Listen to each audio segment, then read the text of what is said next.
ขอถวายความเคารพแด่ท่านพระอาจารย์ดร.พระมหาสัญญาสุทธิยาโนที่เคารพขอแสดงความนับถือท่านดร.พระนรงค์วุฒิเมธี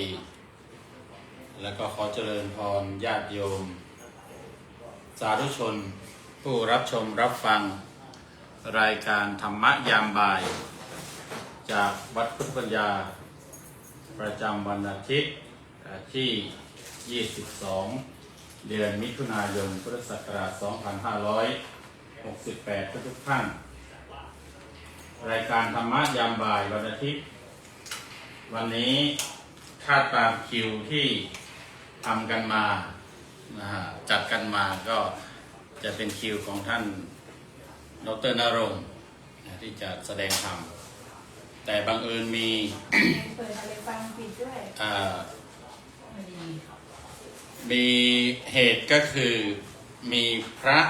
บวชใหม่จากวัดเราก็คือพระธีรรัตน์ธีรปัญโยแล้วก็พระสาธุชนธีรปัญโยเนี่ยได้อ่านชื่อได้ออกชื่อพระสาธุชนทีไรเนี่ยก็ทำให้เรายิ้มได้นะสาธุชนคนดีอย่างน้อยก็มีคนดีหนึ่งคนในโลกใบนี้สาธุชนแปลว่าคนดีมาจักรปัญโยจันทปัญโยฉายาท่านพระสาธุชนจันทปัญโยมาบวชในช่วงระยะประมาณ15 วันแล้วก็ตอนนี้ก็อยู่ระหว่างการรับการฝึกอบรมหรือว่าได้รับการเรียนรู้จากทางวัดเพราะว่าวัดเราถ้าบวชต้องบวชจริงเรียนจริงก็จึงจะต้องมีหลักสูตรหรือมีการฝึกอบรมจริงจังท่านพระอาจารย์เห็นว่า พอดีช่วงที่บวชก็อยู่ระหว่างกิจกรรมวันอาทิตย์ด้วยดังนั้นการเทศน์วันอาทิตย์ก็ขอให้ปรับให้มีเนื้อหาให้มีเรื่องที่พระบวชใหม่จะฟังจะศึกษาแล้วนำไปใช้ในชีวิตในการดำเนินชีวิตได้ก็เลยได้ บอกกับพวกอาตมาว่าดังนั้นวันอาทิตย์นี้ก็ให้ช่วยกันเทศเรื่องมงคล38 ประการเป็นเรื่องเกี่ยวกับความดีงามสิ่งที่จะนำไปสู่ความดีงามแห่งชีวิตความเป็นมงคลของชีวิตเพื่อที่ว่าพระใหม่จะได้ฟังแล้วก็นำไปใช้อย่างที่ว่าเรื่องของมงคล38 ประการนั้นส่วนมากถ้าที่วัดพุทธปัญญาเนี่ยเราก็จะเทศกันในช่วงปีใหม่ถือว่าเป็นการเอาเรื่องราวที่เป็นมงคลนำมาพูดในวันที่ถือว่าเป็นวันมงคลก็คือวันขึ้นปีใหม่ทั่วไปเราจะฟังกันดังนั้นเราจะทำกันอย่างนั้นแต่ว่าคราวนี้ก็เป็นโอกาสพิเศษอย่างที่ได้บอกไปก็เลยจะได้เอามาพูดคุยเอามาให้ฟังอีกครั้งสำหรับญาติโยมก็ไม่รู้ฟังเป็นครั้งที่เท่าไหร่นะเพราะทุกปีเราก็พูดแต่สำหรับพระใหม่ก็อาจจะเป็นครั้งแรกหรือว่าอาจจะเป็นครั้งถัดมาถ้าหากว่ามีโอกาสได้ฟังรายการถ่ายทอดสดธรรมะในช่วงปีใหม่ของเราเรื่องมงคลชีวิตเรื่องสิ่งที่เป็นมงคลมงคลก็คือสิ่งที่ทำให้ชีวิตเนี่ยมีความดีมีความเจริญมีความสุขหรือสิ่งที่ทำให้มีโชคดีมีโชคดีหรือว่าสิ่งที่จะทำให้เกิดความเจริญก้าวหน้าเจริญรุ่งเรืองของชีวิตบางทีเขาเลยไปแปลบอกว่ามงคล38ก็คือว่าทางก้าวหน้าของชีวิตทางที่จะทำให้ชีวิตมีความก้าวหน้าหนทางที่จะทำให้ชีวิตมีความก้าวหน้าเขาก็แปลกันอย่างนั้นแต่ว่าคำว่ามงคลเป็นมงคล เนี่ยมันก็เป็นคำที่คนไทยเราคุ้นเคย แม้เป็นคำภาษาบาลีแต่ก็ เข้าใจกันเหมือนเป็นภาษาไทยถ้าว่ามันเป็นมงคลก็คือทุกอย่างความหมายทุกอย่างมันก็อมอยู่ในนั้น หรือว่าซ่อนอยู่ในนั้น ก็เป็นที่รู้กัน แต่ว่าก็คือว่าสิ่งที่นำไปสู่ความสุขความเจริญความก้าวหน้าความดีงามของชีวิต เรื่องสิ่งที่เป็นมงคลนั้นก็บันทึกไว้ในมงคลสูตรนะมงคลสูตรพระไตรปิฎก คุตตกนิกายนะฮะน่าจะเป็นอิติวุตตกะพระไตรปิฎกเล่มที่25นะก็เป็นเรื่องที่เกิดขึ้นในช่วงหนึ่งในสมัยพุทธกาลคือมันมีเรื่องที่อันนี้เท้าความนิดหนึ่งนะ แต่ยังพอจำกันได้ไหมเอาแบบไม่เท้ามากนะเผื่อว่าน้องๆได้ฟังก็เลยจะเท้าเส้นหน่อยหนึ่งคือมันเป็นเรื่องที่คนนั้นพากันพูดคุยกันพากันโจทย์จานกันว่าอะไรเป็นมงคลของชีวิตอะไรหนอคือความเป็นมงคลเขาก็ถกเถียงกันเนิ่นนานจำได้ไหมเขาใช้เวลากี่ปีจำไม่ได้แล้วนะ จำไม่ได้นะคะ ต้องตอบให้ได้นะเดี๋ยวเขาจะหาว่าจำไม่ได้นะอายุมากแล้วเนี่ย เอ๊ะเป็นเรื่องเขาคุยกันถกเถียงกันนะฮะสืบถกเถียงกันมาเป็นใช้เวลาประมาณ12 ปี โอ้ แล้วไม่ได้ถกเถียงกันถามหากันในโลกมนุษย์อย่างเดียวนะถามกันนะพูดคุยกันไปจนถึงเทวดาจนถึงพรหมชั้นอากาศนิทกพรหมคือพรหมโลกชั้นสูงสุดเลยนะที่มีรูปร่างเว้นแต่พวกอรูปพรหม4 ชั้นก็ยังไม่ได้คำตอบว่าอะไรเป็นมงคลชีวิตจนกระทั่งข่าวเนี่ย มาถึงเท้าสักกะแล้วก็คือท่านสอบถามเรื่องราวก็บอกว่าเอาเรื่องมันเริ่มมาจากเมืองมนุษย์พูดคุยกันแล้วเทวดาไปแอบฟังเทวดา แอบฟังเอามาถามกันต่อไปเรื่อยๆก็ไม่มีใครรู้ก็บอกว่าถ้าหากว่า จริงๆเทวดาอยากมาหาพระอินทร์ให้พระอินทร์ตอบพระอินทร์บอกว่าสอบถามรู้ว่าเรื่องมาจากโลกมนุษย์เนี่ยบนโลกมนุษย์ก็มีผู้วิเศษอยู่คนนึงก็คือพระพุทธเจ้าทำไมจะต้องไปมองข้ามท่านทำไมไม่กลับไปถามท่านก็เลยส่งเทวดาลงมาเป็นตัวแทนมาแจ้งข่าวว่าขอให้มารัตนานิมนต์พุทธเจ้าเนี่ยบอกว่าขอให้แสดงมงคลสิ่งดีงามความเป็นมงคลให้กับมวลมนุษย์และเทวดาทั้งหลายได้รับทราบด้วยถ้าหากว่าใครสวดมงคลสูตรเนี่ยมันก็จะเริ่มต้นมันจะมีท่อนหนึ่งที่บอกว่าอัตโขอัญญตลาเทวดาอภิกันเทวตาอภิกันตายรัตยาอภิกันตวนาเกวรกับปังเชตวนังโอภาสิตวาเยนะภควาเตนุปสังกมิอุปสังกมิตวาภควันตังภควาภิวาเทตวาเอกมันตังอัฏฐาสิเขาบอกว่ามันเหตุการณ์เกิดขึ้นในเมืองสาวัตถีนะในข่าวที่ เขาบอกว่าพระจันทร์อัญญตระอภิกันตายรัตยาอภิกันตวนาเกวรกับปังเชตวนังโอภาสิตวาเยนะภควาเตคือไปหาพระเจ้าในเวลากลางคืนตามสูตรของเทวดาก็คือว่ายังพระเศตวันให้สว่างสวัยเล่าไปอย่างนี้มันจะไม่ มันจะลงลึกไปแล้วลงรายละเอียดไปแล้วเมื่อไงก็มาเข้าเฝ้าพระเจ้าเข้าเฝ้าแล้วก็ถามนั่นแหละก็เทวดามาถามเนี่ยเรื่องพระพุทธเจ้าก็ตอบบอกว่าโอเคเดี๋ยวจะบอกแต่พระเจ้าไม่ได้บอกว่าโอเค ย่ออะไร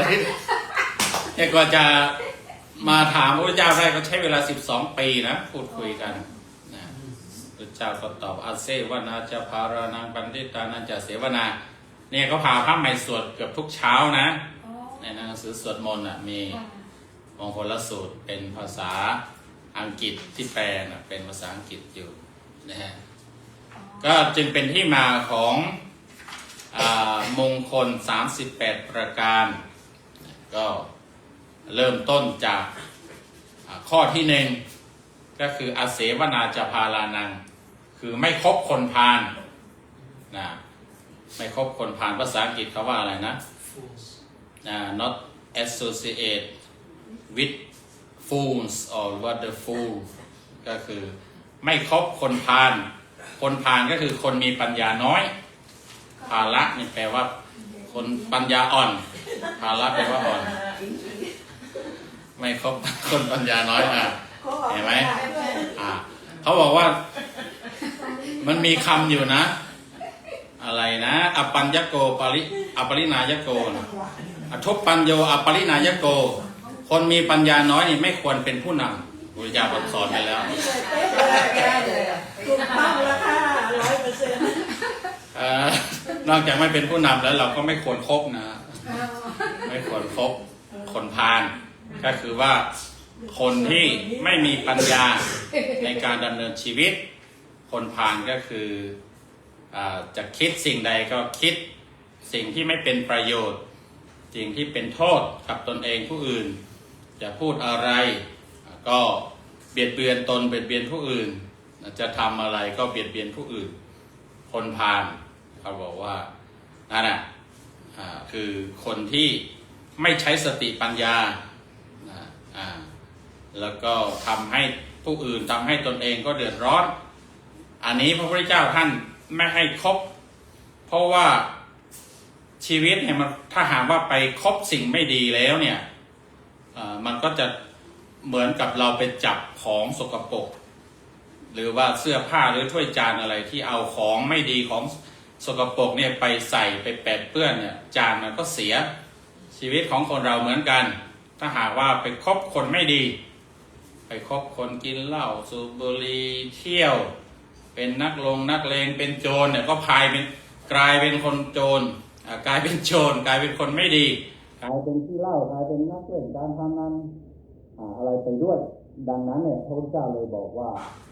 ให้เว้นคนพาลไม่คบคนพาลเพราะว่าคนพาล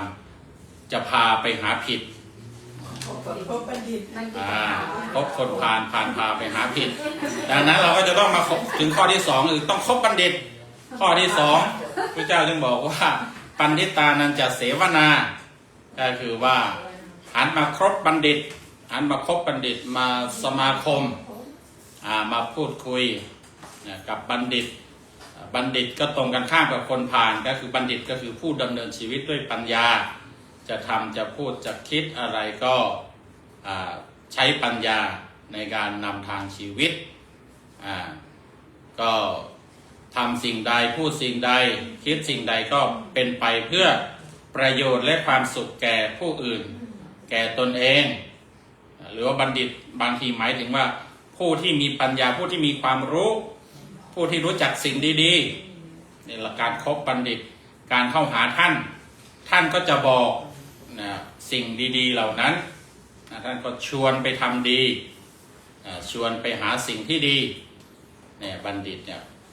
การที่เราคบบัณฑิตเป็นมงคลชีวิตก็เพราะว่าเราจะได้คำแนะนำที่ดีได้แนวทางที่ดีได้ความรู้ดีๆเอาไปพัฒนาชีวิตเอาไปพัฒนาตนการคบบัณฑิตพระเจ้าจึงบอกว่าเป็นความดีงามของชีวิตเป็นความเป็นมงคลของชีวิตเพราะว่าเราจะได้รู้สิ่งดีๆจากบัณฑิตผู้ที่เป็นคนดีผู้ที่เป็นผู้รู้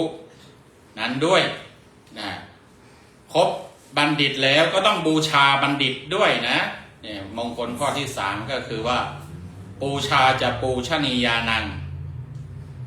ก็คือว่าการบูชาบุคคลที่ควรบูชา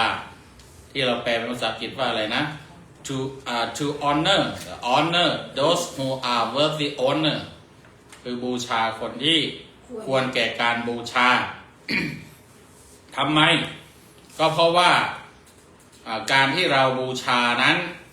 มันเป็นการแสดงความเคารพคนที่ควรแก่การเคารพกราบไหว้เราก็ได้ความเป็นมงคลก็คือได้จิตใจที่อ่อนน้อมถ่อมตนได้จิตใจที่ ประกอบไปด้วยความเทิดทูนความเคารพความอ่อนน้อมถ่อมตนอยู่ในนั้นการอ่อนน้อมถ่อมตนก็เป็นมงคลชีวิตอีกประการหนึ่งในข้อหลังๆมันจะมีการบูชาคนที่ควรบูชาที่เป็นมงคลก็เพราะว่าจะทำให้เรานั้นนิยมคนดีคนที่ควรแก่การบูชาก็ส่วนมากก็คือเป็นคนดีนะคนมีความรู้คนมีความประพฤติที่ดีคนดีคนมีศีลธรรมในเราเหมือนกับนักบวชหรือว่าพระในทางพุทธศาสนาเนี่ยทำไมเขาบูชาเขากราบเขาไหว้ก็เพราะว่าเป็นคนดีเป็นคนมีศีลมีธรรมเขาจึงไหว้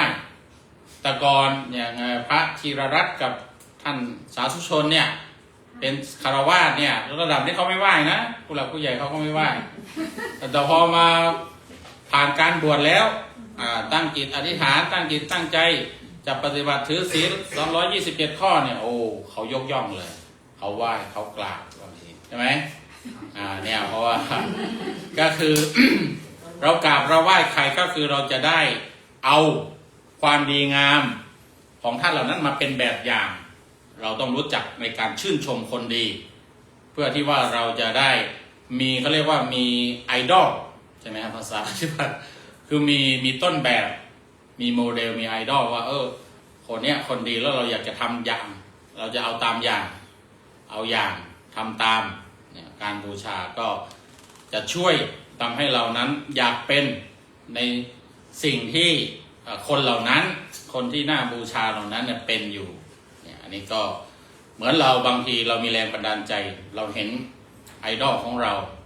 เห็นผู้รู้เราเห็นครูบาอาจารย์เราเห็นโปรเฟสเซอร์เราเห็นคนเก่งเราก็อยากเป็นบ้าง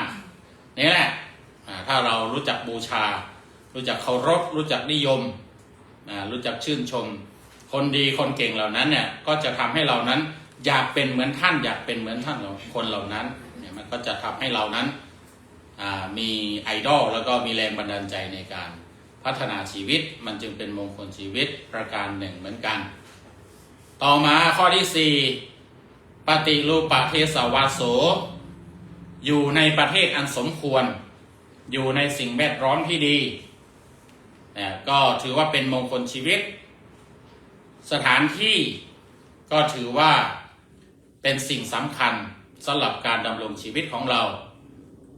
ถ้าเราเกิดในที่ที่ดีใช่ไหมฮะหรือว่าเกิดในครอบครัวที่ดีฐานะดีหรือฐานะไม่ดีก็คือพ่อแม่ดีหรือว่าญาติพี่น้องดีเพื่อนบ้านดีเนี่ยชีวิตโอกาสที่จะเจริญรุ่งเรืองโอกาสที่จะก้าวหน้าโอกาสที่จะมีความสุขมีความสำเร็จนั้นมันสูงหรือว่ามันเป็นไปได้เพราะว่ามีเหตุปัจจัยเกื้อหนุนแต่ถ้าว่าเราไป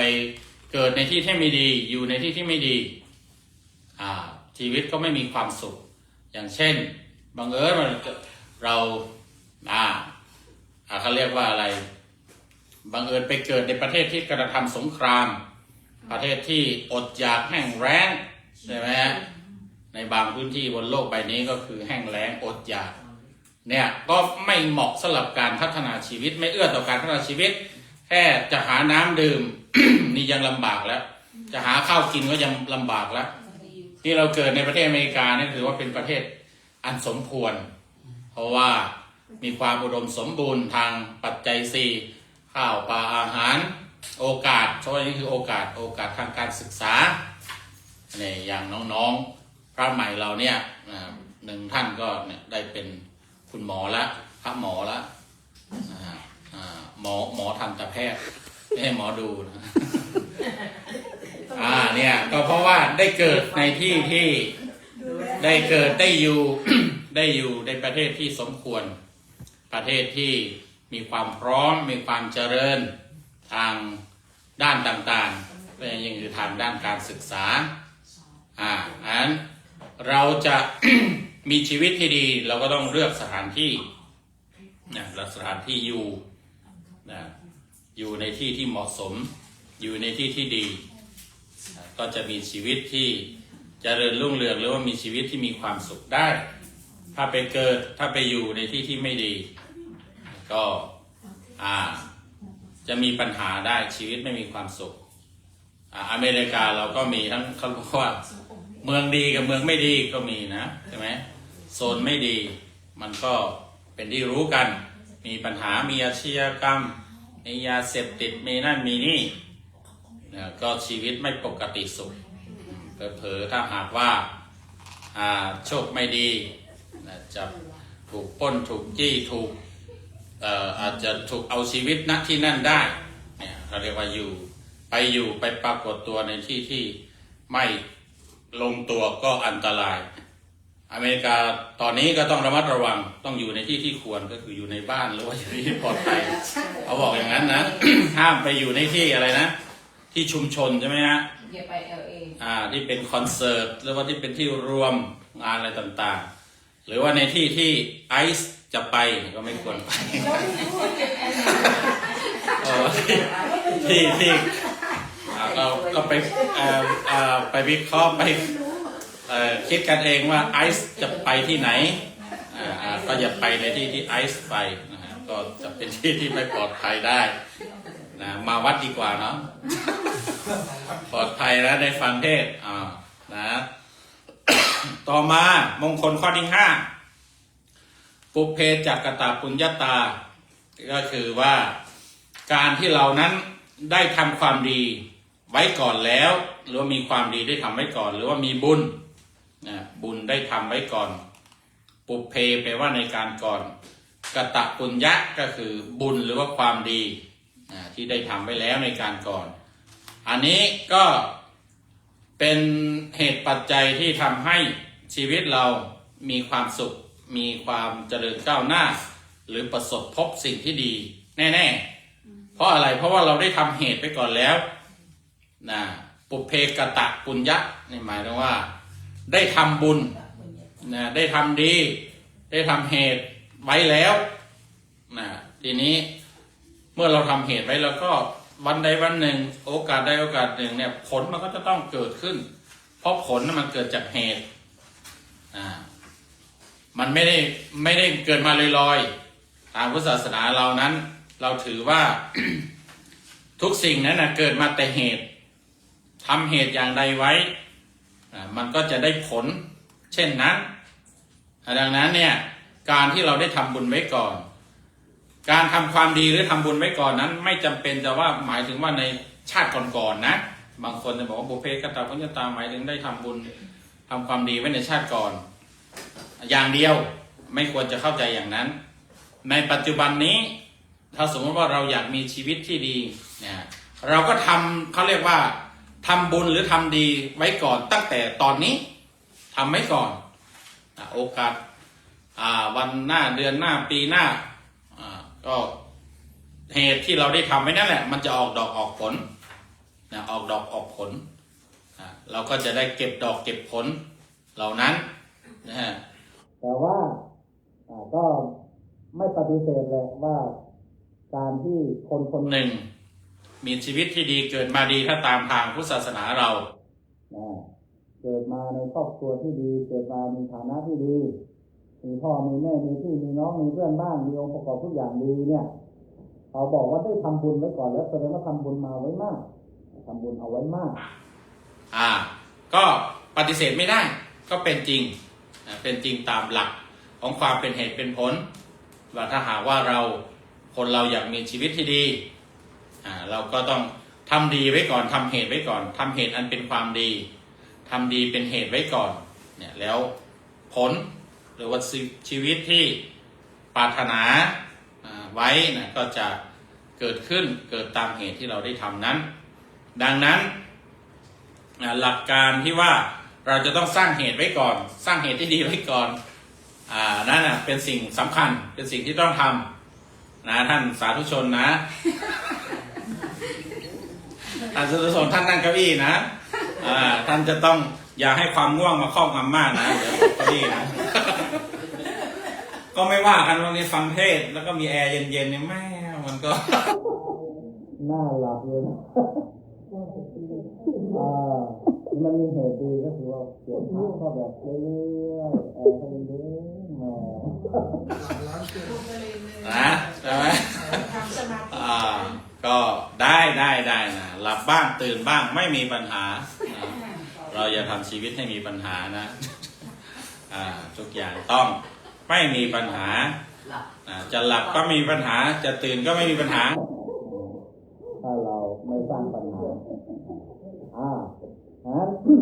ถ้าเราอยากมีชีวิตที่ดีเราก็ต้องทำความดีเอาไว้อย่างเช่นเราอยากมีหน้าที่การงานที่ดีเราก็ต้องเร่งศึกษาไว้แต่ตอนนี้อย่างน้องๆเนี่ยอย่างพี่ธีรปัญโยเราเนี่ยพี่นิวเนี่ยหลวงพี่เพราะว่าทั้งสองเนี่ยเป็นชื่อนิวเหมือนกันนิวหรือว่าแนวนิวครับนิว N E A L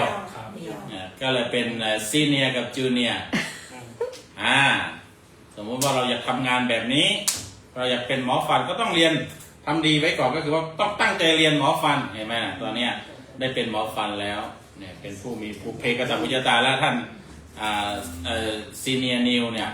ก็คือได้ทำดีไว้แล้วก็คือได้ตั้งใจเรียนไว้เรียบร้อยแล้วส่วนจูเนียร์นิวเนี่ยกำลังเรียนอยู่เรียนแอนิเมชันว้าวเรียนแอนิเมชันอาร์ตที่เมาส์แซคคอลเลจ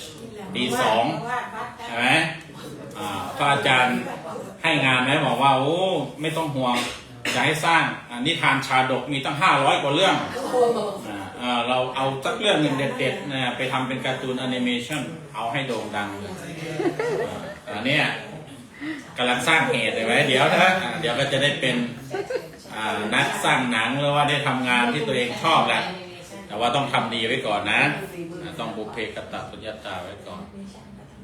ต่อมา ข้อที่6มงคลข้อที่6อัตตสัมมาปณิธิตั้งตนไว้ชอบการตั้งตนไว้ชอบเป็นมงคลชีวิตก็คือว่าการที่เรานั้นจะต้อง ตั้งตนไว้ในความดีตั้งตนไว้ในความขยันถ้าอยากเป็นนักแต่งเรื่องการ์ตูนแอนิเมชันภาพยนตร์แอนิเมชันแต่ว่าเราตั้งตนไม่ชอบก็คือว่าขี้เกียจเรียนไม่ตั้งใจเรียนหรือว่าบางทีก็คือไปตั้งตนไว้กับเพื่อนกับกลุ่มเพื่อนไม่ดีกับสิ่งของที่ไม่ดีที่เป็นอบายมุขที่เป็นยาที่เป็นเหล้าเป็นบุหรี่ไปตั้งพาตนไปตั้งไว้สิ่งเหล่านั้นก็กลายเป็นคนเสียกลายเป็นขี้เหล้าเมายากลายเป็นคนขี้เกียจหรือบางทีถ้าตั้งตนไว้ไม่ชอบคือไม่ขยันเนี่ยเรียนไม่จบนะต้องตั้งตนไม่ชอบคือตั้งตนไว้ในความขยันถ้าจะพูดให้ครบเซตของคุณสมบัติของนักเรียนถ้าอยากเรียนให้จบให้ประสบความสำเร็จก็จะต้องตั้งตนไว้ในธรรมะ4ประการหนึ่งก็คือฉันทะคือความชอบหรือว่าความรักเราจะต้องรักการเรียนชอบการเรียนนะ2วิริยะเห็นไหมขยันจะต้องตั้งตนไว้ในความขยันขยันฝึกขยันฝนขยันอ่านขยันทำเนี่ยวิริยะแล้วก็จิตตะตั้งตนไว้ในจิตตะคือความมุ่งมั่นต้องมีความมุ่งมั่นมีสมาธิมีความตั้งใจแน่วแน่ว่าจะทำให้สำเร็จจะเรียนให้สำเร็จจะเรียนให้รู้เนี่ยแล้วก็ตั้งตนไว้ในวิมังสาข้อที่4วิมังสาก็คือว่าการพินิจพิจารณาใคร่ครวญดูว่าสิ่งที่เราทำหรือว่าสิ่งที่เราเรียนเนี่ยมันเป็นไปได้ด้วยดีหรือยังมันมีปัญหาตรงไหนทำไมมันมีปัญหาใช้ปัญญาพินิจพิจารณาดูใช้วิมังสาก็คือว่าตรวจสอบพิจารณาพินิจพิจารณาดูเนี่ยถ้าหากว่าตั้งตนไว้ในธรรมะ4ประการนี้ฉันทะวิริยะจิตตวิมังสาชอบขยันมุ่งมั่นแล้วก็ตรวจสอบเนี่ยสำเร็จแน่นอนอยากเป็นอะไรอยากได้อะไรก็สำเร็จนี่ต้องตั้งตนไว้ชอบนะต่อมาข้อที่7ข้อที่7ก็คือมงคลข้อที่7พาหุสัจจังจักพาหุสัจจังพาหุสัจจังก็คือว่าการที่เรานั้นได้เล่าเรียนศึกษามากหรือว่าการที่เรานั้นมีความรู้กว้างขวางหรือว่าเป็นคนที่ ได้ยินได้ฟังได้ศึกษามามากเนี่ยมันเป็นมงคลชีวิตอันนี้แน่นอนเห็นมีความเป็นเหตุเป็นผลการที่เรามีความรู้เยอะเนี่ยโอกาสที่จะได้รับการคัดเลือกเข้าทำงานก็ตามหรือว่าการที่เรามีความรู้ในระดับหนึ่งถ้าเราอยากจะเรียนต่อเราก็สามารถเรียนต่อได้เพราะว่าเรามีฐานความรู้เยอะเรามีฐานวิชาความรู้เยอะในการที่เราได้เรียนมากได้รู้มากก็จะทำให้เรานั้นได้เข้าใจมากรู้มากก็เข้าใจมากไม่ใช่รู้มากยากดานอันนั้นรู้อย่างเดียวแต่มันอาจจะไม่มีอย่างอื่นมาประกอบนะครับรู้มากก็ทั่วไปแล้วในรู้มากก็จะทำได้มากนะเข้าใจได้มากเหมือนมีความรู้เยอะเนี่ยความรู้เยอะสอบก็ได้คะแนนมากกว่าเพื่อนใช่ไหมฮะมีความรู้น้อยเนี่ยไปสอบมี100 ข้อมีความรู้อยู่ในพุงแค่20อย่างเนี้ยก็ทำไม่ได้อีก80 ข้อพุงสมองเป็นสำนวนไงมีความรู้อยู่ในพุงเอาในสมองก็ได้นะอยู่ในคลังสมองอันนี้นะถ้าอยากมีชีวิตถ้าอยากมีเหตุทำให้ชีวิตมันมีแต่เรื่องดีๆแต่สิ่งดีๆมีโอกาสดีๆเข้ามาเนี่ยเราต้องมีวิชาความรู้เยอะอันนี้คือว่าได้ยินได้ฟังได้ศึกษามากแล้วมันก็สำทับมากับข้อที่8ในมงคลข้อที่8ก็คือ10 ปัง10 ปังคือมีศิลปะวิชามีวิชามีความชำนาญการในวิชาชีพในวิชาการด้านต่างๆด้านนั้นๆเนี่ยก็เรียกการมีศิลปะอย่างเช่นคนบางคนมีศิลปะในการทำอาหารทำอาหารเก่งก็เปิดร้านอาหารได้ขายอาหารได้เป็นแม่ครัวเจ๊งแล้วเจ๊งไม่ใช่ว่าเราทำไม่อร่อยนะบางทีก็คือว่าเราไปอยู่ในที่ที่ไม่สมควรในสิ่งแวดล้อมในประเทศที่ไม่เหมาะสมบางทีลูกค้ามันไม่มี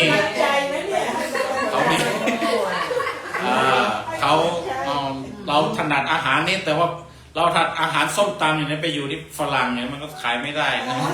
ชอบนะคะเหรอก็อัดรอบได้นะ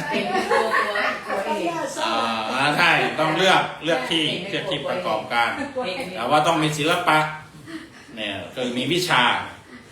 ก็ยกตัวอย่างผ้าไหมเรานี่แหละเขามีวิชาแล้วตอนนี้เขาเรียกว่ามีความชำนาญการเฉพาะด้านเป็นหมออะไรนะหมอฟันด้านไหนนะผ่าตัดเหงือกครับผ่าตัดเหงือกเลยความผู้ป่วยรู้แน่ใครจะฝากไว้ก็ได้นะเดี๋ยวฝากตัวนี่เรียกว่ามีวิชาแล้วอย่างนี้ศิลปะก็คือวิชานั่นเอง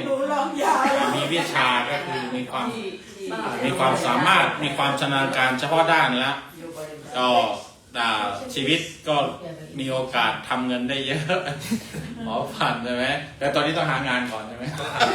ตั้งยูเป็นเอาเป็นโยโอนin the future ก็ไม่รับคนไข้ศึกษาก่อนตอนนี้บวชก่อนไม่ยากหรอกเรามีวิชาแล้วพระพุทธเจ้าสอนไปแล้วบอกขอให้มีวิชาเนี่ยขอให้มีวิชามีความชำนาญการเดี๋ยวเขาก็มาจ้างหรือว่าเดี๋ยวก็ไปที่ไหนเขาก็รับนะอันนี้การมีวิชานะบางคนนั้นมีวิชาทางการวาดรูปชอบอาร์ตน้องสาธุชนชอบอาร์ตใช่ไหมชอบทางศิลปะเดี๋ยวไปฝึกวาดการ์ตูนแอนิเมชันแล้วมีวิชาเดียวพอให้เรามีวิชาตรงนี้สำเร็จวิชาก่อนนะความรู้การงานการเงินอะไรต่างๆเดี๋ยวมันมีมาเองแต่ของเราจะต้องมีวิชานะมีศิลปะคือมีวิชามีความชำนาญการมีความสามารถพิเศษเนี่ยศิลปะมันมีเยอะแหละบางคนชอบเขียนสมัยก่อนก็เป็นนักเขียนนักวาดรูป รือบางคนมีศิลปะในการเตะต่อยก็เป็นนักมวยหรือว่าเตะลูกฟุตบอลก็กลายเป็นนักกีฬาตีลูกฟุตบอลก็กลายเป็นนักวอลเลย์บอลก็หลายอย่างเนี่ยนะขอให้มีวิชานั้นชีวิตเราเจริญแน่พระเจ้าพูดไปแล้วบอกไปแล้วข้อที่8ไม่ใช่ข้อที่9โอ้โยมยังจำได้นะเนี่ยเหรอข้อที่9แล้วก็ยังอีกตั้ง10 ข้อนู่นนะสลับส่วนพ่อตมานะท่านอาจารย์นั่นเลยโน้ตลงอีก19 ข้อนะข้อที่9เขาบอกว่าวินัยโยจัสสุสิกขิโตก็คือว่าการที่เรามีระเบียบวินัยดีภาษาอังกฤษเขาใช้ว่าอะไรนะอ่านว่า discipline เหรอ moral code moral code moral code หรือว่า discipline ก็ตามเนี่ยการที่เรานั้นเป็นคนมีระเบียบวินัยก็จะทำให้ชีวิตนั้นมีความดีงามคือเรารู้จักระเบียบรู้จักกฎเกณฑ์กติการู้จักกฎหมายเคารพกฎหมายเคารพระเบียบวินัยที่ทำให้ชีวิตปลอดภัยนะอย่างขับรถไปในท้องถนนเนี่ยไม่มีวินัยคือไม่เคารพจราจรเนี่ยแซงซ้ายแซงขวาผ่าไฟแดงเนี่ยบางทีเนี่ยบางทีเนี่ยผ่าไฟแดงเนี่ยโน่นไปเจอตำรวจที่ชาติหน้าในชาตินี้นั่นคือจบชีวิตจบชาตินี้จบชีวิตของชาตินี้ไปเจอชาติหน้าบ้านเมืองเราจะวุ่นวายชีวิตจะวุ่นวายถ้าไม่มีระเบียบวินัยเอาแค่ว่าชีวิตส่วนตัวก็ไม่มีระเบียบวินัยไม่มีความเรียบร้อยบ้านก็ไม่กวาดไม่ถูที่หลับที่นอนก็ไม่เก็บไม่กวาดเนี่ยใครไปเห็นไปดูมันก็ไม่น่าดูดังนั้นเราก็ทำให้เรียบร้อยอะไรต่างๆสถานที่เราถ้ามันจัดไม่เป็นระเบียบเอาเป็นว่าห้องประชุมเรานี้ห้องสวดมนต์ห้องฉันข้าวเราเนี่ย ทุกอย่างรวมอยู่เนี่ยถ้าเราไม่จัดให้เป็นระเบียบเนี่ยเก้าอี้ก็วางระเกะระกะพื้นก็ไม่กวาดไม่ถูเนี่ยมันจะอยู่ได้ไหมจะนั่งฟังได้ไหมเราจะอยู่ได้ไหมไม่ได้ความสะอาดความเป็นระเบียบเรียบร้อยก็ต้องมีเนี่ยเขาเรียกว่าเป็นมงคลถ้าบ้านเรือนมีระเบียบตัวเรามีระเบียบวินัยก็เป็นมงคลบ้านเรือนห้องหับเรามีระเบียบมีความเรียบร้อยก็เป็นมงคลก็คือมันดูสวยงามมันดูงดงามนะเราต้องมีระเบียบวินัยหรือบางทีระเบียบวินัยเกี่ยวกับการกินการนอนการเรียนเราต้องมีนะกินก็กำหนดไว้อย่างท่านทีรปัญโยเนี่ยบอกว่าตอนเป็นนักเรียนกินมื้อเดียวนี่น่าจะหุ่นดีอาตมาก็ฉันมื้อเดียวนะมื้อที่หิวนะหิวมื้อก็เนี่ยก็ต้องมีระเบียบในการกินไม่มีวินัยในการกินบางทีกินสุรุ่ยสุร่ายสิ้นเปลืองเงินทองบางทีก็คือว่าน้ำหนักขึ้นน้ำตาลขึ้นไขมันขึ้นเห็นไหมมันไม่มีระเบียบวินัยในการกินใช่ไหมในการนอนในการทำอะไรทุกอย่างเนี่ยต้องมีวินัยในการเรียนก็ต้องมีระเบียบวินัยบอกตั้งใจไว้ว่า จะฝึกวันละกี่ชั่วโมงจะอ่านหนังสือวันละกี่ชั่วโมงนี่ต้องมีระเบียบวินัยมีแผนแล้วก็ปฏิบัติตามนั้นมีกฎมีระเบียบนะ ต่อมา มงคลข้อที่10นะสุภาษิตาจยาวาจาก็คือว่ามีวาจาเป็นสุภาษิตก็คือมีคำพูดเนี่ยเป็นคำพูดที่ดีขอบคุณครับเนี่ยเห็น พูดระยะหนึ่งลำคอแห้งใช่ไหมเพราะอันนี้ก็ไม่ก็คือเอาไว้อย่างนี้ก่อนแล้วค่อยฉันนะฮะเพราะว่าเดี๋ยวมันจะไม่เป็นระเบียบ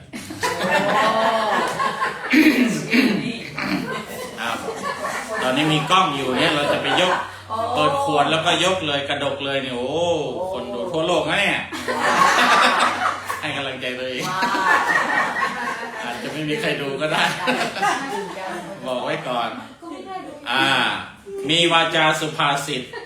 เราแปลว่าอะไรนะต้องพูดคำที่ สวยงาม คนคำไพเราะคำที่มันคนฟังแล้วก็สนอหูใช่ไหมที่เราแปลในคำแปลภาษาอังกฤษ ภาษาดอกไม้ ภาษาดอกไม้ เรา พูดวาจาภาษาดอกไม้ ภาษาน้ำผึ้งก็คือ ทางที่ พูดดีพูดดีเป็นสีแก่ปากพูดมาเป็นปากเป็นสีเขาอันนี้วาจาเราก็ต้องระวังวาจาเนี่ยระวังต้องสำรวมวาจาแม้ว่าเป็นเรื่องจริงบางทีพระพุทธเจ้าบอกว่า แม้ว่าเป็นเรื่องจริงแต่ว่าก็ต้องรู้ว่าเวลาไหนควรพูดหรือว่าที่ไหนควรพูดนี่ เขาบอกว่าวาจาสุภาษิตเนี่ยวาจาที่ดีพูดแล้วดีมีแต่เรื่องดีๆถ้าหากว่าพูดแล้วไม่ดีเราก็ไม่พูดพูดแล้วไม่ดีเราก็ไม่พูดนะอันนี้ระวังน้องๆเนี่ยก็ระวังคำพูดเนี่ยเขาบอกว่าก่อนพูดเนี่ยเราเป็นนายของคำพูดแต่ว่าพูดไปแล้วเนี่ยคำพูดเป็นนายของเราแก้ยาก แก้ไขยากนะต้องพินิจพิจารณาคิดก่อนคิดก่อนที่จะพูดเพราะว่ามันแก้ยากเนี่ยคำพูดเราเนี่ยอันนั้นก็เลือกพูดคำที่ไพเราะคำที่เป็นประโยชน์หวังประโยชน์คำที่ใครๆฟังก็ชอบถ้าคนอื่นฟังไม่ชอบก็ไม่ต้องพูดเก็บไว้เก็บไว้ให้มันไปกับเราก็ได้ มาข้อที่11ข้อที่11นี่สำคัญละเนี่ยมาตาปิตุอุปทานังมาตาปิตุอุปทาน การบำรุงเลี้ยงดูบิดามารดาเป็นมงคลชีวิตเนี่ยเราอยากได้วัตถุมงคลเราก็มีแล้วมีวัตถุมงคลที่บ้านแล้วนะน้องนิวพี่นิวและน้องนิวก็ มีวัตถุมงคลที่บ้านแล้วก็คือพ่อกับแม่อยากได้มงคลก็ไปเนี่ยทำดีกับท่านบำรุงดูแลช่วยกิจช่วยการช่วยงานแบ่งเบาภาระท่านทำตนประพฤติตนให้พ่อแม่นั้น ไม่ต้องบน ไม่ต้องบ่นหรือว่าไม่ต้องทุกข์ใจอะไรที่พ่อแม่ทุกข์ใจเราจะไม่ทำมีคาถาข้อเดียวนะครับคำเดียวบอกว่าอะไรที่ทำให้พ่อแม่ทุกข์ใจหรือว่าน้ำตาตกร้องไห้อย่างนี้ยิ่งเป็นบาปนะเป็นสิ่งไม่ดีถ้าทำให้พ่อแม่ทุกข์ใจเพราะว่าทุกข์ใจนั้นมันเป็นความทุกข์ที่สาหัสทุกข์กายเนี่ยมันก็ดับได้นะดับได้ง่ายทุกข์ใจบางทีมันดับยากดับไปแล้วมาฟื้นมาปรุงมันก็ปรุงง่ายทุกข์กายบางทีมันเจ็บมันปวดมันหายไปแล้วหายไปเลยแต่ทุกข์ใจบางทีมันไม่หายขาดมันเวียนมาบ่อยๆอันนั้นอย่าทำให้พ่อแม่ทุกข์ใจบำรุงบิดามารดา เป็นมงคลชีวิตอันนี้มันเป็นหน้าที่ตามธรรมชาติมันเป็นความฉลาดของธรรมชาติหรือว่ามันเป็นแผนการและการเป็นการวางแผนของธรรมชาติแบบหนึ่งก็ว่าได้ว่าผู้ที่เป็นลูกเนี่ยจะต้องทำหน้าที่ดูแลเลี้ยงดูพ่อแม่เพราะมันเป็นไปตามกฎธรรมชาติว่าพ่อแม่นี่เกิดก่อนอยู่ไปอยู่นานไปก็จะกลายเป็นผู้สูงอายุเรี่ยวแรงก็น้อยถดถอยมันก็ต้องมีคนดูแลมันจึงมีลูกธรรมชาติก็จึงระบบสร้างระบบให้มีทายาทได้มีลูกเอามาให้ไว้ดูแลเพราะว่ายามแก่ยามเฒ่าเนี่ยมันจำเป็นใช่ไหมฮะไม่ใช่ว่าคนไม่แต่งงานเราจะทำยังไงก็จะไปปรุงมากเรามีพี่มีน้องถ้าแม้ไม่ได้เป็นพ่อเป็นแม่ไม่ได้มีลูกมีหลานแต่ว่ามันก็อาจจะมีทางออกอันอื่นอย่างเช่นพระพุทธเจ้าสร้างสังคมสงฆ์เนี่ยไม่เป็นสังคมของการดูแลกันและกันแม้ว่าไม่ได้มีชีวิตคฤหัสถ์ไม่ได้มีชีวิตครอบครัวก็มีลูกศิษย์ลูกหาครูบาอาจารย์นับถือกันอุปถากกันดูแลกันมันมีทางออกแต่ว่า ใดๆก็คือว่า มนุษย์เรานั้นต้องการคนที่เกิดภายหลังจำเป็นต้องมีคนที่เกิดภายหลังในฐานะลูกหรือในฐานะอะไรก็แล้วแต่เนี่ยไว้เอาไว้ดูแลนะเมื่อท่าน ก็เลยเราจะต้องทำตามคำสั่งหรือว่าตามหน้าที่แบบตามธรรมชาติของธรรมชาติแต่ส่วนหนึ่งก็คือมันเป็นจิตสำนึกมันเป็นเขาเรียกว่ามันเป็นสามัญสำนึกเป็นมโนธรรมของผู้เป็นลูกที่จะต้องรู้ว่าพ่อแม่นั้นมีพระคุณมีพระคุณเพราะว่าท่านให้ชีวิตท่านให้ชีวิตมาอย่างเดียวไม่พอนะให้การเลี้ยงดูด้วยเลี้ยงดูไม่ใช่วันเดียวปีเดียวหลายปีกว่าจะโตกว่าจะดูแลตัวเองได้ใช่ไหมฮะดังนั้นท่านมีพระคุณมากมายในการที่เราผู้เป็นลูกก็จะต้องเลี้ยงดูท่านดูแลท่านนะแล้วการดูแลของเราการเลี้ยงดูของเราเนี่ยจะเป็นมงคลแก่เรานะจากวันหนึ่งพ่อแม่ก็จะมอบมรดกให้นะไม่ใช่หวังมรดก แต่หมายถึงว่ามันจะเป็นความดีงามนะต่อกันต่อผู้เป็นพ่อเป็นแม่และต่อผู้เป็นลูกด้วยนะพระเจ้าจึงสอนไว้ว่าการดูแลเลี้ยงดูพ่อแม่เป็นมงคลชีวิตเป็นความดีงามของชีวิตเป็นความเจริญของชีวิตนะอย่าลืมพ่อแม่นะน้องนิวพี่นิวน้องนิวมาข้อที่12ในเซตนี้ก็เป็นเรื่องของการดูแลกันและกันอันนี้ลูกๆดูแลพ่อแม่ต่อมานะข้อที่12เขาบอกว่าปุตตทารสสังคโหปุตตะปุตตัสสะสังฆโหก็คือว่าสงเคราะห์บุตรดูแลเลี้ยงดูบุตรเลี้ยงดูลูกอันนี้ก็เป็นมงคลชีวิตนะก็คือเป็นความดีงามของชีวิตมันจะทำให้ชีวิตเจริญถ้าหากว่าเรามีลูกแล้วไม่เลี้ยงดูมันก็จะเป็นปัญหาใช่ไหมเป็นปัญหาต่อครอบครัวเป็นปัญหาต่อสังคมนะพระพุทธเจ้าบอกว่ามีลูกแล้วก็ต้องดูแลลูกมีลูกแล้วดูแลเลี้ยงดูเพราะว่าเด็ก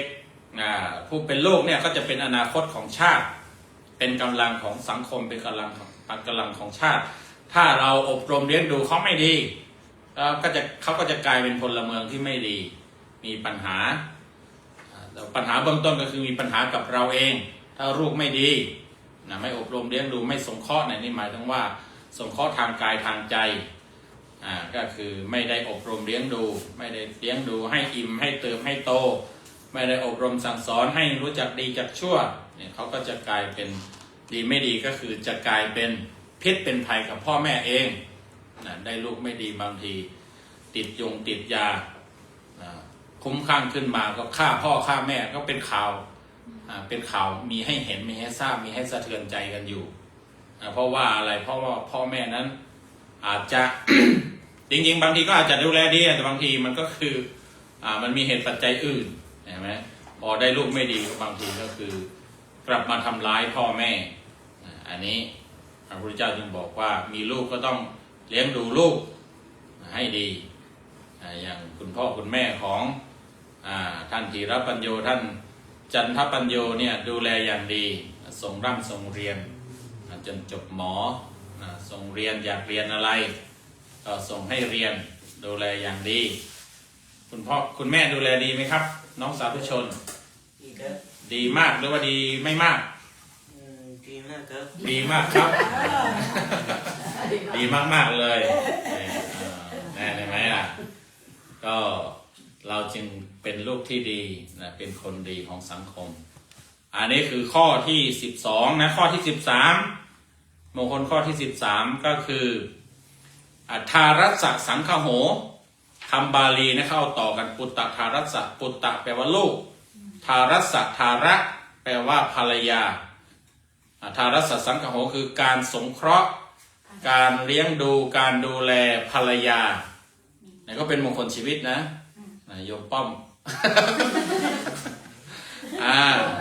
มีภรรยาแล้วก็ต้องดูแลเลี้ยงดูไม่ต้องถึงขั้นอบรมนะบางทีเพราะว่าเขาดีอยู่แล้วมีแต่ผู้เป็นภรรยาทั้งนั้นเลยนะเนี่ย ลูกมาหลายพ่อแล้วใช่ไหม แทนที่จริงๆผู้เป็นสามีน่าจะต้องมาฟังใช่ไหมพระพุทธเจ้าสอนไว้นะให้ดูแลเมียนะให้ดูแลภรรยานะดูแลให้ดีดูแลให้ดี เพราะว่าภรรยานี้ต้องมีคติบอกภรรยานั้นถูกเสมอ Woman only rights เราไปชันข้าวที่ร้าน Molly Super เขาทำทางไปห้องน้ำบอกว่า Woman only rights right ก็คือว่าผู้หญิงเนี่ยถูกเสมอ right แปลว่าขวานะทางด้านขวา ไปด้านขวา ใช่แต่ว่ามันไปได้สองอย่าง การสงเคราะห์ภรรยาเนี่ยถ้าหากว่าภรรยามีความสุขนะฮะก็บ้านนั้นครอบครัวนั้นไม่มีปัญหามีความสุขแน่นอน แต่ถ้าภรรยาไม่มีความสุขแล้วก็เกิดปัญหาแน่ Happy wife Happy wife Happy life นะ Happy life เนี่ยพระพุทธเจ้าท่านก็ พระเจ้าบอกนี่ พูดตามความเป็นจริง แล้ว นะ เราบอกนั่นเขาถาม แฮปปี้ไวท์แฮปปี้ไลฟ์ โยมบอกโยมช่วยโยมสืบโยมชื่อสีเสริม ไม่เถียง ไม่ในทางตรงข้ามก็คือ ขออภัย สึกไปใน แม้พระเจ้าว่าทานรัศสังฆโหคือบำรุงหรือว่าดูแลภรรยาก็มันในความหมายตรงกันข้ามก็คือว่าภรรยาก็ต้องดูแลกันและกันแน่เพราะว่าชีวิตของสามีภรรยาก็มี2ชีวิตแต่ก็รวมกันเป็นชีวิตเดียว คอมโพไมซ์ ใช่ไหม ตัวไม้ไม่ ก็ดูแลกันและกันดูแลกันและกันแล้วชีวิตครอบครัวชีวิตจะมีความสุขชีวิตคู่จะมีความสุขพระเจ้าก็สอนถึงบ้านสอนถึงครอบครัวเลยสถาบันครอบครัวคือดูแลลูกให้ดีจะเป็นมงคลดูแลภรรยาสามีของตนเองให้ดีอย่าให้ไปมีมากหรือมีน้อยฮะ เดี๋ยวมีปัญหา กิ๊กไปเลยอาจารย์ ใช่ไหมก็อันนี้คือมงคลข้อ12ข้อ13ข้อ14อนากุราจกรรมมันตาก็คือว่าการงานไม่อากูลการงานไม่ข้างค้างทำอะไร ต้องทำให้เสร็จให้สิ้นอย่าไปผัดวันประกันพรุ่งอย่าไปหมักไปดองบางทีก็มีบ้างนะแต่ว่าก็ให้รู้ก็ให้สะสางถ้าสะสางให้ทันก็มีปัญหาแต่ถ้าสะสางไม่ทันก็ให้ได้เรียนรู้ไว้ว่าอ๋อพระเจ้าพูดถูกแล้วการงานไม่อากูลการงานไม่สะสมไว้ไม่สั่งสมไว้ไม่พอกไว้เนี่ยมันเป็นมงคลชีวิตนะเพราะว่าบางที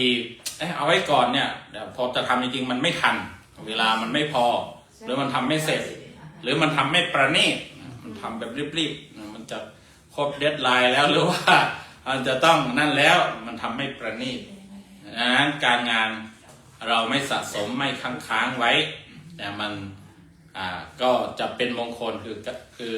การงานมันไม่เสียหายแล้วการงานมันออกมาดีงานมันเรียบร้อยถ้าไปทำการทำงานนะ ถ้าหัวหน้าสั่งแล้วเนี่ยไปเก็บงานไหมเนี่ยไม่ทำสักทีหัวหน้าถามบอกว่าทำหรือยังเดี๋ยวครับอยู่เดี๋ยวสักทีเดี๋ยวจะได้เจอใบลาออกเดี๋ยวเขาจะสั่งใบลาให้นะคุณหมอนะคุณหมอทีละปัญโยนะไม่ใช่ว่าโอ้ผ่าตัดไปได้ครึ่งทางเอาไว้ก่อนไม่ได้ต้องทำให้เสร็จนะเขาบอกว่าทำงานหนักว่างั้นไปฝึกผ่าตัดนี่บางทียืนเป็น 5-6 ชั่วโมงตอนเนี้ยงาน ตัดสมองเป็นวันค่ะ ต้องให้เสร็จ ตัดสมองเป็นวัน การผ่าตัดเนี่ยเป็นตัวอย่างเป็นตัวซัพพอร์ตคำสอนพระพุทธเจ้าเลยบอกว่าการงานไม่ค้างคือไม่พักต้องทำให้เสร็จเนี่ยมันเป็นทุกอย่างมันจะโอเคทุกอย่างมันจะดีงามเนี่ยนี่ถูกต้องเลยเราผ่าตัดเราต้องทำให้เสร็จผ่าให้เสร็จเก็บงานให้เสร็จเก็บเครื่องมือด้วยนะ ผ่าตัดแล้วไม่ใช่ว่าเอาเครื่องมือไว้เขาบอกว่ามีหมอถ้าผ่าตัดแล้วนี่มันนานแล้วมันอาจจะสลืมง่วงอะไรมึนอะไรกันไปนะลืมกรรไกรลืมมีดลืมอะไรไว้ เป็นปัญหาอีกนะการงานเราต้องให้เรียบร้อยนะมีการบ้าน การบ้านเราก็ต้องทำนะอย่าเก็บไปนานนะเดี๋ยวการงานเดี๋ยวงานการบ้านมันเยอะนะมันก็จะมาเป็นทุกข์เราละทุรนทุรายละนะอันนี้คือ อย่าทำการงานให้เสียหายโดยการผัดวันประกันพรุ่งหรือว่าเก็บงานไว้เคลียร์ให้เสร็จท่านอาจารย์เรานี่ชอบแบบเคลียร์ให้ขาด มีอะไรแล้วก็เคลียร์ให้ขาดเคลียร์ให้ขาดนะมันเบามันโล่งก็เป็นจริงตามนั้นข้อที่15นะข้อที่15โอ้ไกลมาละ ทานันจะทานังฐานะแปลว่าการให้ การให้การแบ่งปันนี่เป็นมงคลชีวิตนะการรู้จักบริจาครู้จักบำเพ็ญประโยชน์ด้วยรวมไปถึงส่วนนั้นได้ด้วยนะก็คือเป็นมงคลเป็นเรื่องที่ดีเป็นความดีงามของชีวิตเพราะว่าชีวิตต้องรู้จักให้รู้จักแบ่งปันเราจะเอาอย่างเดียวไม่ได้นะเพราะว่ามันดูน่าเกลียดนะมันดูเป็นการเอาเปรียบผู้อื่นเอาเปรียบคนอื่นเอาเปรียบสังคมเอาเปรียบโลกใบนี้เราต้องรู้จักให้นะเพราะว่าเราก็ได้รับโอกาสนะได้เป็นผู้ได้รับมาตั้งแต่เกิดมาก็ได้รับโอกาสให้เกิดมาได้รับน้ำนมจากแม่ได้รับก้อนข้าวก้อนน้ำจากแม่เห็นไหมเราได้รับเราก็ต้องเป็นผู้ให้คืนให้คืนคนใกล้สุดให้คืนพ่อแม่ก็เลี้ยงดูท่านนะนอกจากนั้นเรายังแผ่ไปสู่คนรอบข้างแบ่งปันบางทีเรามีมากเราโชคดีเรามีข้าวเรามีเงินเรามีเสื้อผ้ามากเราก็รู้จักบริจาคเรารู้จักแบ่งปันเพราะว่ามีคนโชคไม่ดีมีคนขาดแคลนมีคนจำเป็นก็เยอะอันนี้พระพุทธเจ้าจึงบอกว่าถ้าจะเป็นเศรษฐีแบบพุทธเนี่ยต้องเศรษฐีใจบุญถ้าไม่งั้นจะกลายเป็นนายทุนหน้าเลือดนายทุนกรีดดี้มีเท่าไหร่ก็ไม่รู้จักพอมีแล้วก็ไม่รู้จักแบ่งปันเศรษฐีก็คือผู้ที่มีความเจริญผู้ที่ประเสริฐก็คือว่าจิตใจประเสริฐจิตใจรู้จักการให้รู้จักแบ่งปันนี่เป็นเศรษฐีแบบพุทธเราให้การให้มันก็จะเป็นเราก็ไม่ได้หวังผลหรอกแต่ว่ามันให้กับรับให้กับได้มันมาคู่กันเมื่อมีเราเคยได้เราก็ต้องเป็นผู้ให้เราเป็นผู้ให้เดี๋ยวมันก็การได้หรือว่าคนจะให้คืนเนี่ยคนจะให้ตอบคนจะให้กลับมาเนี่ยมันมีมันจะต้องมีนะเพราะว่า เขาบอกว่ายิ่งให้ยิ่งได้คำนี้มีการหลายคนพิสูจน์แล้วบางทีเราแบ่งนั่นแบ่งนี่ให้ใครเนี่ยเดี๋ยวโอกาสนั้นโอกาสนี้เนี่ยคนอื่นเขาก็จะมอบสิ่งนั้นสิ่งนี้คืนมาให้เราหรือว่าสิ่งอื่นเนี่ยเราจึงบอกว่ายิ่งให้ยิ่งได้ดังนั้นเราต้องทำตนเป็นคนรู้จักให้เพื่อที่สังคมหรือว่าคนอื่นจะได้ประโยชน์จากการมีของเราจากการเป็นของเราบางทีไม่ได้จำเป็นจะต้องให้วัตถุสิ่งของเงินทองนะแต่ว่าให้ความรู้ให้ความอบอุ่นให้ความเป็นมิตรให้ความปลอดภัยเขาจะมีการให้อภัยเห็นไหมให้อภัยแปลว่าให้สิ่งที่ไม่น่ากลัวให้ความไม่น่ากลัวแก่คนอื่นก็เป็นการให้เอาที่พระพุทธเจ้าท่านสรรเสริญเหมือนกันต่อมาข้อที่16มงคลข้อที่16ก็คือธรรมจริยาธรรมจริยาก็คือว่าการประพฤติธรรมการปฏิบัติธรรมเป็นมงคลชีวิตการปฏิบัติธรรมก็คือว่าการเอาธรรมะไปปฏิบัติไปใช้ธรรมะข้อไหนสติการมีสติ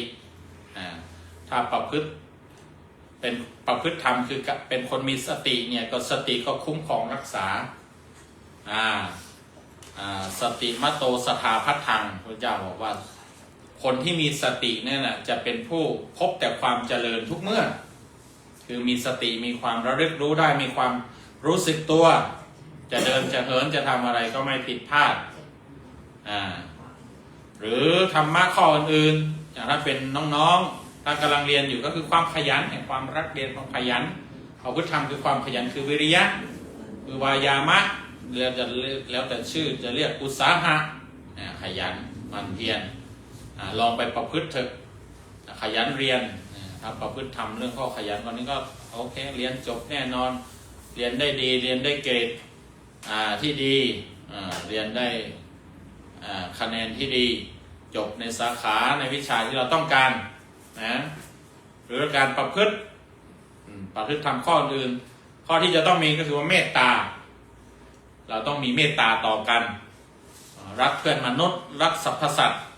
เนี่ยรักเพื่อนบ้านเหมือนรักตัวเองขนาดชาวคริสต์เขาก็ยังสอนเห็นไหมแต่ว่าพระพุทธเจ้าสอนบอกว่าโรโกปัฏฐัมภิกาเมตตาคือเมตตาธรรมเนี่ยจะเป็นเครื่องค้ำจุนโลกเนี่ยเมตตาคือความรักเนี่ยจะทำให้โลกนั้นมันอยู่ได้อันนี้พระเจ้าพูดถูกนะถ้าเราไม่รักกันเนี่ยเดี๋ยวอเมริกาไม่รักอิหร่านนะเนี่ยส่งอะไรยิงขีปนาวุธหรือทำอะไรไปนะเห็นไหมโลกมันก็วุ่นวายแต่ถ้าเรารักกันไทยรักเขมรเขมรรักไทยต้องรักกันนะไม่ใช่ว่าเราต้องรักกันทั้งสองฝ่ายนะเดี๋ยวมันก็มีปัญหาแต่นี่มันไม่รักกันนะสิหรือว่าเราไม่รักกันจริงเลยเป็นปัญหาเห็นไหมลุงทำไม่รักอิเมแกรนอิเมแกรนก็เลยไม่รักลุงทำบ้างก็เลยเป็นปัญหา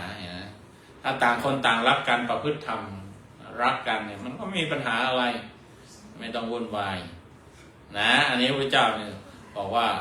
ธรรมจริยาคือว่าประพฤติธรรมเนี่ยจะนำให้โลกนั้นสงบสุขชีวิตสงบสุขชีวิตดีงามแน่นอนนะข้อต่อมาข้อที่17นะยาตกานันจะสังคโหสงเคราะห์ญาตินะเรามีญาติเราไม่ได้อยู่ตัวคนเดียวเรามีพี่มีน้องมีญาติมีลุงป้าน้าอาเนี่ยมีท่านเหล่านั้นก็ต้องดูแลท่านด้วยถ้าเรามีโอกาสมีความสามารถมีสิ่งใดๆที่จะช่วยเหลือท่านได้เนี่ยต้องสงเคราะห์ต้องให้การช่วยเหลือดูแลท่านขาดเหลืออะไรก็ต้องสงเคราะห์ญาติเพราะว่าการมีญาติเยอะเนี่ยการมีญาติเยอะการมีญาติเยอะเนี่ยเป็นยังประโยชน์ให้สำเร็จอะไรนะมันมีภาษาบาลีพระเจ้าตัดอยู่อาตมาก็เคยโพสต์ไว้นะก็บอกว่าการมีญาติเยอะทำให้เกิดยังประโยชน์ให้สำเร็จมันก็ถูกต้องนะคือมีญาติเยอะมีพวกพ้องเยอะเนี่ยเรามีงานมีการอะไรใดๆเนี่ยมันสำเร็จง่ายมันง่ายมันช่วยเหลือกันและกันอย่างใช่อย่างงานวัดเราเห็นไหมงานบวชของน้องเห็นไหมงานบวชของน้องเรามีญาติเยอะญาติมันมีญาติธรรมเนี่ยแม่พวกป้าทั้งหลายแหล่นี่ก็เป็นญาติธรรมก็รวมเป็นยายเป็นญาติไม่ใช่เป็นยายเป็นญาติเนี่ยเป็นยายด้วยบางทีบางคนเห็นไหมมาร่วมกันร่วมงานมันก็เรียบร้อยเดี๋ยวคนช่วยคนนั้นช่วยทำนี้คนนี้ช่วยทำนั้นเอาปลาอาหารก็ช่วยกันเอามาเห็นไหมก็เป็นการเป็นงานอาหารก็เยอะพอเลี้ยงแขกเลี้ยงคนเห็นไหมถ้าคนมาขนาดนี้เราเป็นภาระแต่ครอบครัวเรา2 ครอบครัวเลี้ยงกันไม่หวั่นไม่ไหวลำบากใช่ไหมเรามีญาติเราก็ต้องสงเคราะห์ญาติเนี่ยที่ป้าทั้งหลายแหล่นี่ก็มองเราเป็นญาติก็เลยมาสงเคราะห์คือช่วยกันและกัน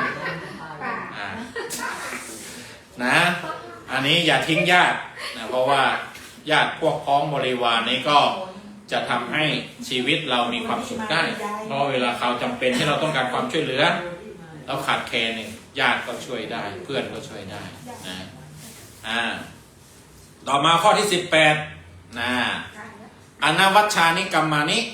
อนวัชชานิกรรมานิก็คือว่าการงานที่ไม่มีโทษหรือว่าทำประกอบกิจกรรม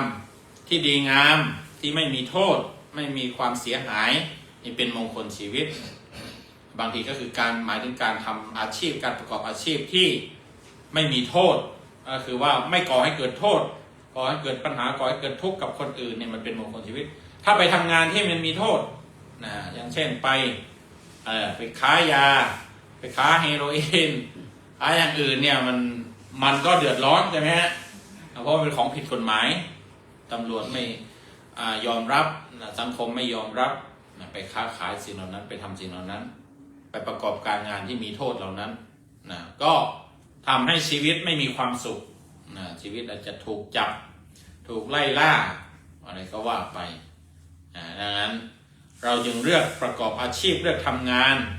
เลือกเกี่ยวข้องกับงานเลือกเกี่ยวข้องกับงานที่ไม่มีโทษไม่ทำให้คนอื่นเดือดร้อนงานของท่านธีรปัญโยเนี่ยเป็นงานที่ไม่มีโทษเพราะว่าเป็นงานซ่อมฟันให้คนอื่น คนอื่นมีทุกข์มีโทษมีทุกข์อยู่แล้วเราไปแก้ทุกข์ให้เขาอะไรเนี่ยมันเป็นงานดีนะทำแอนิเมชันนี้ก็ ถ้าหากว่าทำแอนิเมชันในเชิงคุณธรรมนะทำให้คนดูแล้วได้เรียนรู้ได้แบบอย่างความประพฤติการกระทำที่ดีงามก็เนี่ยเป็นงานที่ดีไม่มีโทษไม่ใช่ไปสร้างเกมฆ่ากันอย่างนี้เป็นเกมมีโทษนะอย่าไปสร้างนะเรียนมาแล้วอย่าไปสร้างมันเยอะพอมันเยอะแล้วเห็นไหมมันมีเยอะแล้วนะไม่ทำเพิ่มนะทำชาดกเนาะ ทำชาดกมีแต่เรื่องดีๆข้อสุดท้ายในส่วนของอาตมานะอารตีวิรตีปาปาอารตีวิรตีปาปาก็คือว่าการเว้นจากบาปเว้นจากความชั่วการงดเว้นจากบาปจากความชั่วเป็นมงคลชีวิตอันนี้มันก็เป็นจริงเป็นสิ่งที่เข้าใจได้ถ้าหากว่าไปทำสิ่งที่เป็นบาปเป็นความชั่วมันก็มีปัญหามีความทุกข์มีความเดือดร้อนเกิดขึ้นอย่างเช่นอะไรเช่นถ้าไปฆ่าเขาเนี่ยไปฆ่าเขาเนี่ยก็เดือดร้อนละนะถ้าไม่เว้นจากบาปคือการเข็นฆ่าการเอาชีวิตคนอื่นเราก็เดือดร้อนถ้าหนีไม่ได้ก็หนีหัวซุกหัวซุนหนีไม่พ้นก็ถูกจับบางทีก็ถูกไล่ล่าถูกยิงเห็นไหมถูกจับก็เข้าคุกอันนี้ก็คือ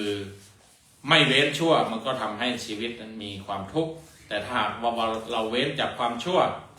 ชีวิตเราก็มีความสุขเพราะว่าเราทำแต่สิ่งที่ดีพระพุทธเจ้าจึงบอกว่าอะไรที่ไม่ดีให้เว้นถ้าไม่เว้นแล้วมันจะเป็นเวรต้องเว้นถ้าไม่งั้นมันจะเป็นเวรใช่ไหมเราเอาศีล 5นี่แหละเราก็เว้นจากการเบียดเบียนคนอื่นจากการเข็นฆ่าทุบตีผู้อื่นเว้นจากการฉกชิงวิ่งราวปล้นจี้ขโมยถ้าไปปล้นธนาคารในชีวิตจะมีความสุขไหมน้องสาธุชนคิดว่าจะมีความสุขไหมถ้าไปปล้นธนาคารไม่มีความสุขนะหนีซ่อนได้เงินมาก็ต้องซ่อนไว้ใช้ก็ไม่ได้ดีไม่ดีไม่ได้แต่ว่าจะได้จากอื่นแทนได้เข้าคุกได้กระสุนอันนี้ก็ลึงว่าการปล้นจี้การผิด ลูกผิดเมีย ถ้าบังเอิญมีคนรักหากว่ามีคนรักหรือว่าคนอื่นเขามีคนรักเป็นคนรักของเขาคนอื่นถ้าเราไปประทุษร้ายไปหักหานน้ำใจของคนอื่นไปล่วงละเมิดคนรักของคนอื่นหรือคนอื่นมาล่วงละเมิดคนรักของเราเนี่ยดีไหมเรามีความสุขไหมไม่มีความสุขอันนี้เราก็ต้องเว้นเว้นเลยอันนี้ถ้าเป็นคนรักของคนอื่นเราก็จะไปละเมิดเราเพราะว่าเราก็ไม่อยากจะให้คนอื่นมาละเมิดคนรักของเรานะไหมอันนี้ก็ทุกอย่างมันจะไม่มีปัญหาโกหกคนอื่นเนี่ยมันก็ไม่มีความสุขนะฮะโกหกของคนอื่นโกหกคนอื่นพูดไม่ดีอะไรต่างๆและก็ให้เว้นมันจะเป็นปัญหาแล้วก็การดื่มสุราเมลัยเนี่ยเขาบอกว่าดื่มสุราเมลัยก็เป็นบาปชนิดหนึ่งนะเพราะว่าเป็นการทำร้ายตัวเองทำร้ายสุขภาพกินเหล้าเนี่ยมันถือว่าเป็นการทำร้ายสุขภาพชีวิตหรือว่าทำร้ายสุขภาพตัวเองนะเพราะว่ากินเหล้านี้จะทำให้แข็งแรงไหมมันมีแข็งแรงอย่างเดียวก็คือว่าตับแข็ง ตับแข็งไม่ใช่แข็งแรงนะแข็งโป๊กไม่ทำงานไม่ได้นะนอกจากนั้นก็จะทำให้การที่เราขาดสติของเราจากการมึนเมาเนี่ยมันจะทำให้เบียดเบียนชีวิตของคนอื่น เมาแล้วขับอย่างเงี้ยเดี๋ยวก็ไปชนคนอื่น ชนคนตายไปสร้างอุบัติเหตุอะไรต่างๆเหล่านี้ก็พระเจ้าจะบอกว่าสิ่งไม่ดีให้เว้นเพราะสิ่งไม่ดีมันเหมือนกับของสกปรกนะถ้าเราไม่เว้นอย่างสมมติว่าเราเดินไปเนี่ยเจอของสกปรกถ้าเราไม่เว้นเราก็เหยียบแล้วก็เท้าเราก็สกปรกไปด้วยเห็นไหมเหมือนกันอะไรที่ไม่ดีเนี่ยถ้าเราไปเกี่ยวข้องถ้าเราไม่เว้นไปทำไปเกี่ยวข้องก็มันก็แปดเปื้อนชีวิตเราอันนี้ก็ไม่ดีไม่เป็นมงคลชีวิตต้องเว้นจึงจะเป็นมงคลชีวิตเอาละในส่วนของอาตมานะ มงคล38แต่ว่ารับผิดชอบพูดไปครึ่งหนึ่งคือ19ข้อก็จบลงไว้แต่เพียงเท่านี้ขอความเป็นสิริมงคลจงบังเกิดมีแก่ท่านผู้ชมผู้ฟังที่ได้นำธรรมะนำหลักปฏิบัติอันเป็นมงคลขององค์สมเด็จพระสัมมาสัมพุทธเจ้าไปประพฤติปฏิบัติด้วยกันทุกท่านทุกคนเชิญ สาธุสาธุสาธุ เราอาจจะ บอกเลยแบบ ลดหยุดอะไรสัก เบรก เบรกเป็นช่วงหนึ่งก่อน